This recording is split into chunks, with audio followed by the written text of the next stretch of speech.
ഗാസയിലെ യുദ്ധം രൂക്ഷമായിരിക്കെ ഹമാസ് വെടിനിർത്തലിനുള്ള പുതിയ കരാർ ഭേദഗതികളില്ലാതെ അംഗീകരിച്ചതായി റിപ്പോർട്ടുകൾ.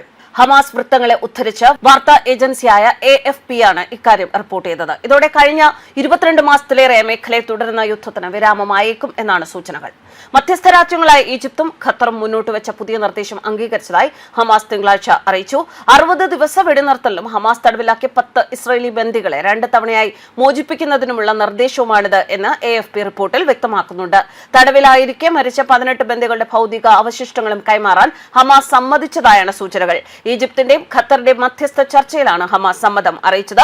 ഇസ്രായേലിനും സമ്മതമായാൽ 22 മാസത്തിലേറെയായി തുടരുന്ന യുദ്ധത്തിന് വിരാമമാകും എന്നാണ് പ്രതീക്ഷിക്കുന്നത്.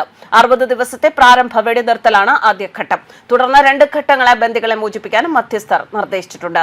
കീഴടങ്ങുന്നതിനു പകരം ആയുധങ്ങൾ ഉപേക്ഷിക്കാനും രാജ്യാന്തര മേൽനോട്ടത്തിൽ ആയുധങ്ങൾ സൂക്ഷിക്കാനും UN മേൽനോട്ടത്തിൽ ഗാസയിൽ ഒരു അറബ് സേനയെ വിന്യസിക്കാനും ഹമാസ് സമ്മതം അറിയിച്ചിട്ടുണ്ട്. ഇസ്രായേൽ യോജിക്കുമോ എന്ന കാര്യം ഇതുവരെ വ്യക്തമല്ല. ഹമാസ് ആയുധം വെച്ച് കീഴടങ്ങണം എന്ന് തന്നെയാണ് ഇസ്രായേലിന്റെ നിലപാട്. കഴിഞ്ഞ ആഴ്ച ഹമാസ് പ്രതിനിധി സംഘം കെയ്റോയിൽ ചർച്ചകൾ നടത്തുന്നതിനായി എത്തിയിരുന്നു. ഖത്തർ പ്രധാനമന്ത്രി Sheikh Mohammed bin Abdul Rahman bin Jassim Al Thani, Egypt president Abdel Fattah LCC എന്നിവരുടെ നേതൃത്വത്തിലായിരുന്നു കെയ്റോയിൽ ചർച്ച. അതേസമയം ഖ്യാമിലെ കല്ല് ഫാക്ടറികൾക്ക് സമീപം ഇസ്രായേലി ഡ്രോൺ ബോംബ് ആക്രമണത്തിൽ 4 സിറിയൻ തൊഴിലാളികൾക്ക് പരിക്കേറ്റതായി ലെബനൻ ആരോഗ്യ മന്ത്രാലയം അറിയിക്കുന്നു. 50ഓളം ബന്ദികളാണ് ഇനി ഹമാസിന്റെ കസ്റ്റഡിയിലുള്ളത്. ഇതിൽ പകുതിയിൽ അധികം പേർ മരണപ്പെട്ടു എന്നാണ് റിപ്പോർട്ടുകൾ. കീഴടങ്ങുന്നതിനു പകരം രാജ്യാന്തര സമിതിയുടെ മേൽനോട്ടത്തിൽ ആയുധങ്ങൾ സൂക്ഷിക്കുന്നതിനും UN നേതൃത്വത്തിൽ ഗാസയിൽ അറബ് സേനയെ വിന്യസിപ്പിക്കുന്നതിനും ഹമാസ് സമ്മതം അറിയിച്ചു എന്നാണ് സൂചന. ഇക്കാര്യത്തിൽ പക്ഷേ ഇസ്രായേൽ ഇതുവരെ പ്രതികരിച്ചിട്ടില്ല. ഹമാസ് ആയുധങ്ങൾ വെച്ച് കീഴടങ്ങണം എന്ന നിലപാടിൽ നിന്ന് പിന്നോട്ടില്ല എന്ന് തന്നെയാണ് ഇസ്രായേലിന്റെ ഭാഗത്തു നിന്നും വരുന്ന വിവരങ്ങൾ. ഇസ്രായേൽ പ്രതിരോധ സേനയുടെ കണക്കനുസരിച്ച് 2023 ഒക്ടോബറിലെ ആക്രമണത്തിൽ പിടിക്കപ്പെട്ട 251 ബന്ദികളിൽ 49 പേർ ഇപ്പോഴും ഗാസയിലാണ്. അതിൽ 27 പേർ മരിച്ചതായാണ് സൈന്യം പറയുന്നത്. 2023 ഒക്ടോബർ 7-ന് ഇസ്രായേലിന് നേർക്ക് ഹമാസ് നടത്തിയ ആക്രമണമാണ് യുദ്ധത്തിന് കാരണമായത്. അന്ന് ഹമാസ് നടത്തിയ ആക്രമണത്തിൽ 1219 പേർ കൊല്ലപ്പെട്ടു. 251 പേരെ ഹമാസ് ബന്ദികളാക്കുകയും ചെയ്തിരുന്നു.